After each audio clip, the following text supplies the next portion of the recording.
Back. Mr. Clarke's back. Time to take a look at the events that led to the end of the Cold War.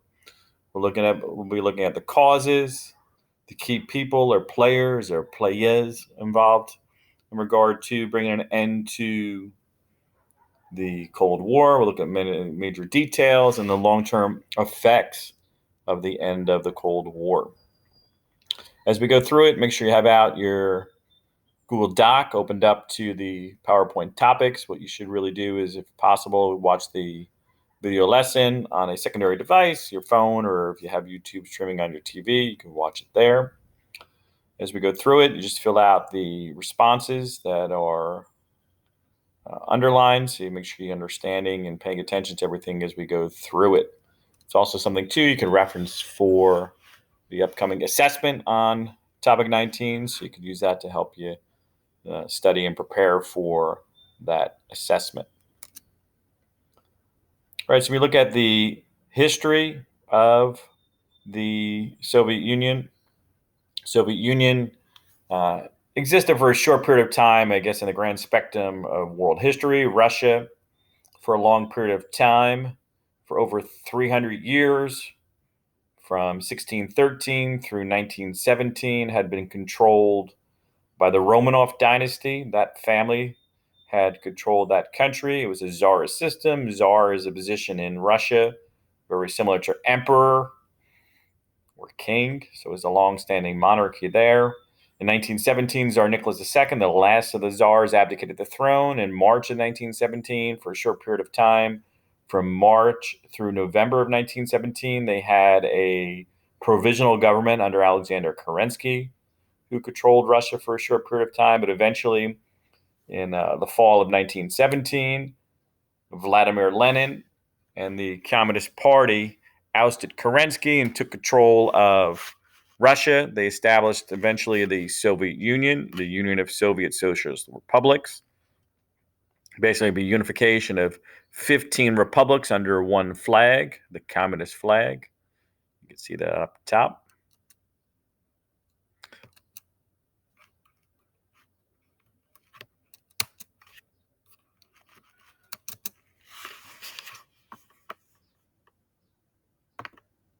Sorry about that. Had a temporary snag there getting the slide to move to the next one. All right, as you look here at the collapse of the Soviet Union and the end eventually of the Cold War, the Soviet Union spent a great deal of time and money fighting to support the communist cause and put down revolts within areas it controlled, including in Hungary. And they actually had a long ongoing war in Afghanistan.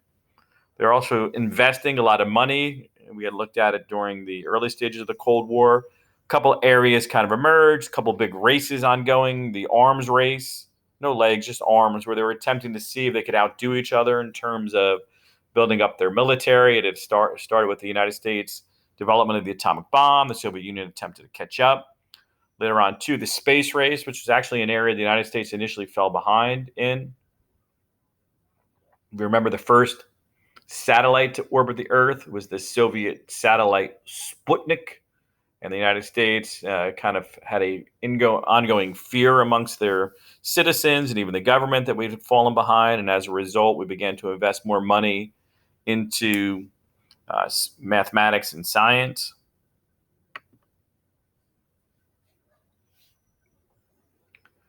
Next, the collapse of the Soviet Union and the economic recession that occurred in the Soviet Union.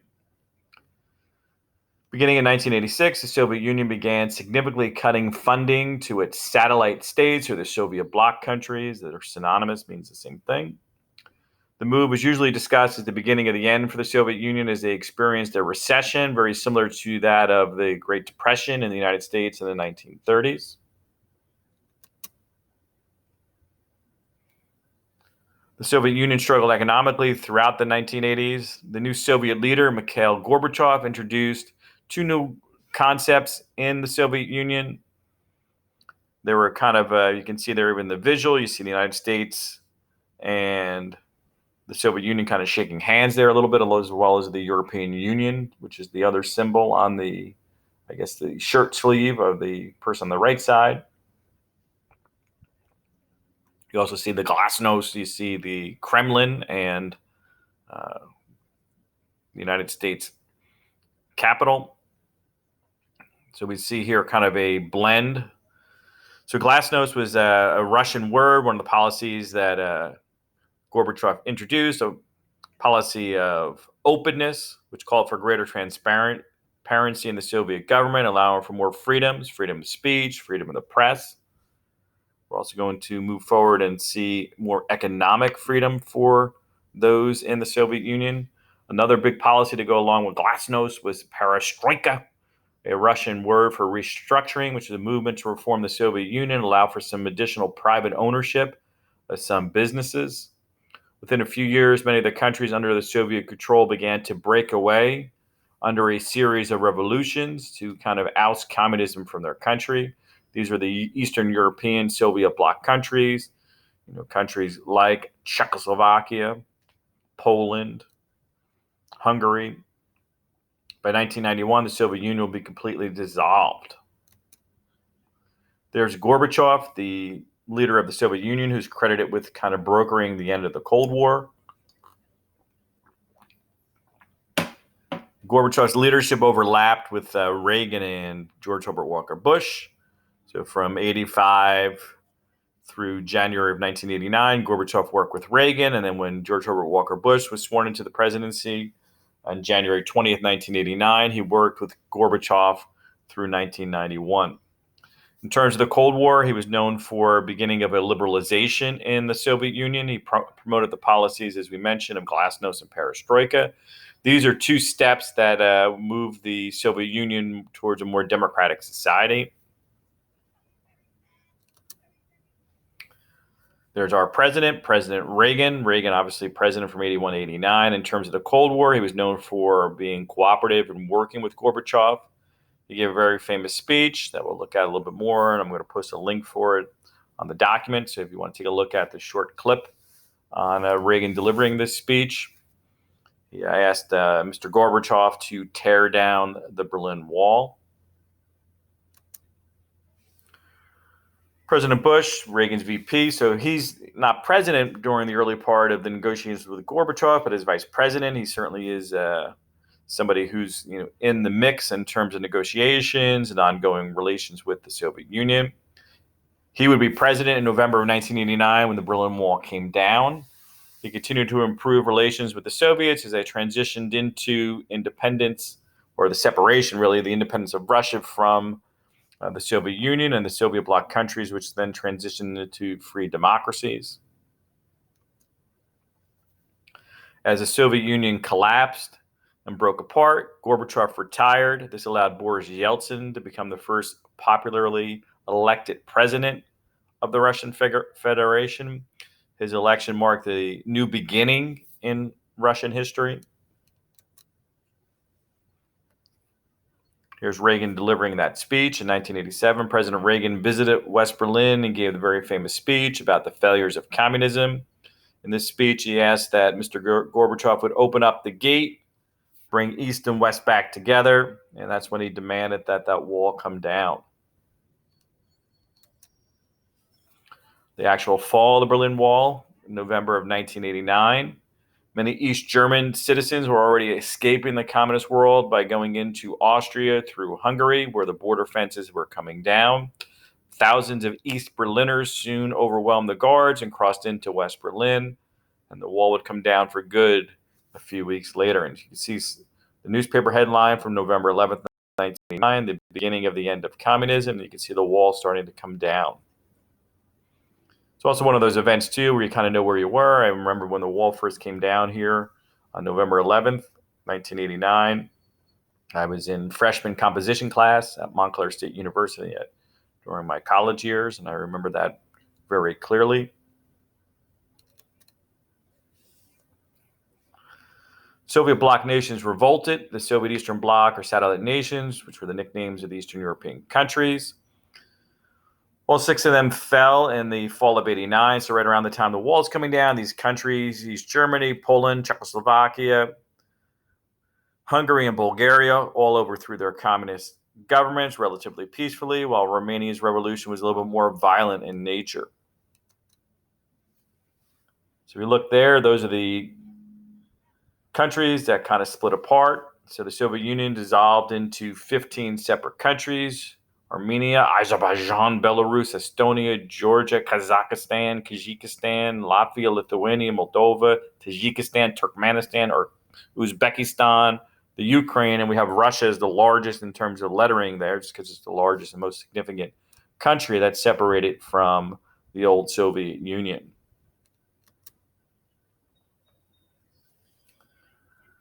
All Soviet Eastern Bloc nations, which were now separate through the '89 revolutions. Romanian revolutionaries literally cut the hammer and sickle, which is on the Soviet Union flag, out of their flag. So if you see there, that's where it was on the Romanian flag. So it basically cut the communism out of Romania. I thought that was kind of an interesting little side note in history. Other nations too left communism in the years to come. Yugoslavia, Albania in 1992, even Czechoslovakia split into two separate countries, which is the way it's split today, Slovakia and the Czech Republic. In China, for example, although they're still communist, they did implement some economic reforms. You can see there, look at that, Fidel Castro during this period of time, trying to hold a reunion for communist leaders. Welcome, comrades. And you can see very much an empty crowd there. The communist peak versus today. So at its peak, the communist countries kind of extended across the globe. The Soviet Union with the 15 republics that were all part of the Soviet Union that we mentioned before. At one point in time, too, Afghanistan, Cambodia, Mongolia, Yemen were countries that were communist. The Soviet-controlled Eastern Bloc countries that we mentioned, Bulgaria, Czechoslovakia, Eastern Germany, Hungary, Poland, Romania, Slovakia, the Balkans, Albania, Bosnia, Herzegovina, Bulgaria, Croatia, Macedonia, Montenegro, Serbia, Slovenia. In Africa, you had Angola, Benin, the Congo, Ethiopia, Somalia, Eritrea, and Mozambique. And today, just 5 communist countries remain, the final 5: North Korea, Vietnam, China, and Cuba, as well as Laos. Communism today, technically no nation is purely communist, since Karl Marx described communism as a classless and stateless society, but those 5 nations remain who claim to be some form of a leftist government, socialist, communist, etc. Russian democracy and contemporary issues in Russia. For the first time in Russian history, the nation became a democracy. For centuries, Russia, as we mentioned in the very beginning of our discussion, was ruled by the czars. After the 1917 revolution, the Soviet Union was the communist superpower through 1991. In 1991, Russia rejoined the world community as a democratic country. Unfortunately, Russia's democracy is not like an American-style democracy. During the 2000s, Vladimir Putin established an authoritarian power position in Russia. Putin has shown old Soviet-style aggression and expansion in places like Crimea. He has taken a hardline approach in former Soviet republics like Georgia and the Ukraine as well.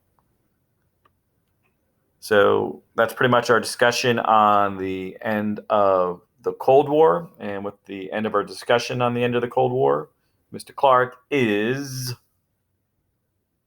out.